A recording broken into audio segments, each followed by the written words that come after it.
Growing up as a member of the middle class, it's extremely likely that you were led to believe that going to university and getting a well-paid job after it was a route and a recipe for success.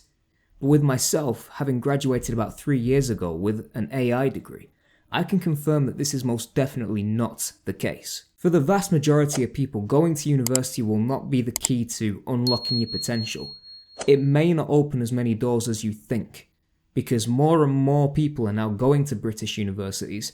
They're not getting the best returns that they possibly could, and we're facing a more and more increasingly competitive job market, not just for the seniors, but also for the young people as well. So things are not looking good right now. And to strap yourself in to carry all of that debt is insane. It's showing more clearly now than ever before. More and more students and graduates are now suffering mental health problems as a result of going to these institutions in the first place. From The Guardian, I'd be better off if I hadn't been to uni. UK graduates tell of lives burdened by student loans. From The Standard, graduates experience psychological disturbance over student loan debt. One graduate said he felt sick due to the accruing interest on his student debt. These are our young people, by the way, folks. We're damaging our young people before they've even had a chance to make something of themselves. As soon as they graduate from these institutions, it's almost as if to say, right, you're on your own now. Go nuts. We're not going to look out for you. We're not going to help you. We're not going to look after you. You're just going to have to do this on your own. You're going to have to carry all this debt. You're going to have to pay us back. But we're going to leave you to it. You're going to leave you to your own devices to find a way to pay us back. I mean, it's just astonishing. So the question is, how has all this come about? Why is the situation so bad right now? Why are our young people set up to fail before they've even got going? Hello everybody, AJ here. Thank you all for watching. Let's get into it. Education in the UK is heavily emphasised, especially in the middle class. You know, it's a staple of what it means to be a middle class Englishman. If you go to university, then you're likely to be viewed a certain way. You're likely to carry more prestige in a sense because you've got that extra bit of education under your belt. And if it's in a relevant field like medicine or pharmacy or IT or engineering, whatever it may be, then you're likely to be viewed and respected for what you've actually gone and done. Now, historically, getting qualified and having a degree statistically would have been a massive benefit for you because few people had them. And if you did have one and you had a really good grade, you would be viewed with an incredible amount of respect and reverence because you've gone ahead and actually achieved something worthy of recognizable note. And on the subject of fewer people having them, it meant that candidates with degrees then became an exclusive pool, where if companies wanted to hire someone with a degree, they would have to pay more, essentially like a graduate premium, if that makes sense, because they possess a degree, they possess something that not everyone has. The vast majority of people in the country did not have.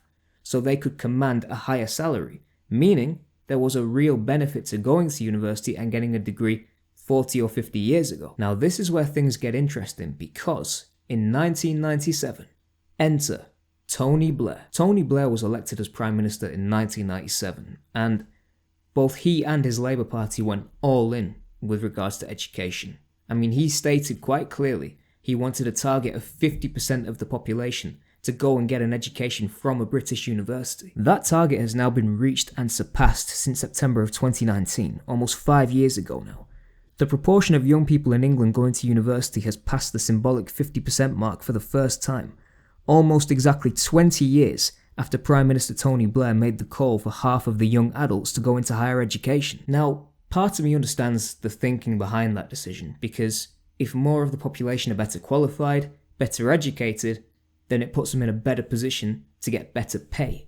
Because of course the traditional trend historically was that those who went to university got better pay. But the problem is, with so many people now going on to further education and obtaining qualifications, the prestige in having a degree has gone down and down and down, which means that the premium that people would have in terms of graduate level salaries has also gone down and down and down.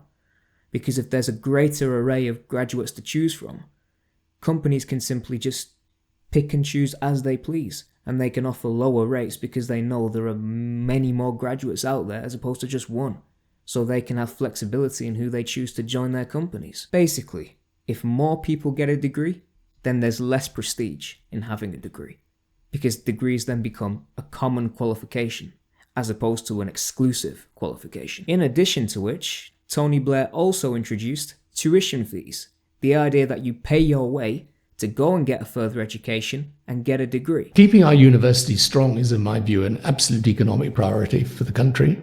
So this is one of the reasons we introduced tuition fees. My government did, and it was not popular, but I do think it was necessary because, British universities were at risk at the turn of the century of falling behind. We're now in a situation where, again, today, they're at risk of falling behind. And these are centers of innovation. A lot of the best people in the technology sphere are coming out of university. So I think it's really important we keep the university sector strong. He made an interesting point there. He introduced tuition fees because he felt British universities were at risk of falling behind. Now, in the modern day and age, when we already have the introduction of tuition fees, he still feels that British universities are at a new risk of falling behind. What does that seem to suggest?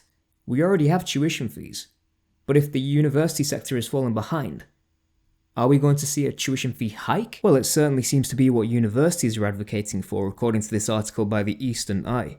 Universities are urging domestic tuition fee hikes amid a crisis. And this article by iNews also confirms that tuition fee hikes are now actually being considered by the Labour Party amidst the university funding crisis. So theoretically, we could now see a huge price increase for something that doesn't hold as much prestige and value as it did 30 or 40 or 50 years ago. Why? And don't forget, if you're going to university, you're borrowing the money from the student loans company. These loans are not interest-free. There is a high cost to taking out this money and borrowing it in the first place. Granted, the interest rates vary because, of course, it's entirely dependent on what the Bank of England chooses to set. But the fact remains that they are very, very high, and they're very unlikely to come down anytime soon. So the way it works in terms of paying the money back is you start paying back once you earn over the income threshold, and you only pay back a certain amount each month. So I think if you earn over £25,000, then you only pay back 9% of what you earn over £25,000. So if you say earned £25,100, you're £100 over the threshold, so you pay back 9% of that £100. So you pay back £9. But that doesn't do much good because, from my own experience, I can tell you, the amount that you pay back every month is far outstripped by the amount that's applied to your loan from the interest rates. So for example, you could pay back £100 every month, but then you could be charged with interest of £300 a month. So you're still £200 worse off. And again, because it's compound interest, you're then charged even more interest the following month. And that's if you're lucky enough to land a job as a graduate. It doesn't help anyone that the UK job market has seen the worst month in more than a decade. The strength of the UK jobs market fell for the 14th month in a row in August.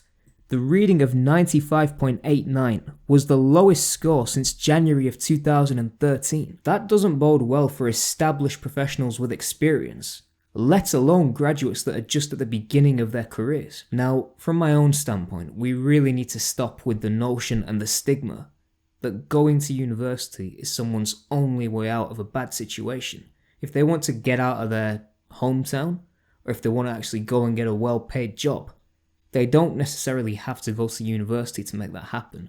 And we need to stop burdening these young kids with that belief that they should go and get themselves in thousands of pounds worth of debt, in some cases hundreds of thousands of pounds worth of debt, and that they dampen or potentially don't even have career prospects for once they leave. Faced with unaffordable student loan repayments, many UK graduates on moderate salaries are leaving their jobs or turning down promotions in sectors plagued by staff shortages, such as teaching and healthcare.